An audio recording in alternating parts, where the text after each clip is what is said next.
लहान मुलांवर होणाऱ्या लैंगिक अत्याचाराचे प्रमाण हे खूप मोठ्या प्रमाणावर वाढत आहे। त्यामुळे याबाबत पोक्सो कायदा आहे। या पोक्सो कायद्याप्रमाणे लहान मुलांवर लैंगिक अत्याचार केल्यास किती शिक्षा होते हे आपण पाहणार आहोत। नमस्कार, मी ॲडव्होकेट कैलास नाईक, कोर्ट कचेरी या यूट्यूब चॅनलवर आपले स्वागत आहे।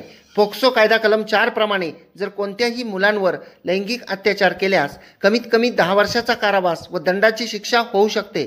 जर पीडित मुलांचे वय हे 16 वर्षापेक्षा कमी असेल तर कमीत कमी शिक्षा ही 20 वर्षे व 20 वर्षापासून आजन्म कारावासापर्यंतच्या शिक्षेची व दंडाच्या रकमेची तरतूद करण्यात आलेली आहे। जी दंडाची रक्कम मेहरबान कोर्टाने केलेली असेल ती पीडित मुलाच्या औषधोपचार व पुनर्वसनासाठी देण्याबाबत तरतूद सुद्धा या कायद्यामध्ये करण्यात आलेली आहे। व्हिडिओ आवडल्यास व्हिडिओला शेअर करा, कोर्ट कचेरी या यूट्यूब चॅनलला सबस्क्राईब करा, कोर्ट कचेरी ऑफिशियल या इंस्टाग्राम व फेसबुक पेजला फॉलो करा, शेजारचे बेल आयकॉनचे नोटिफिकेशनचे बटन दाबा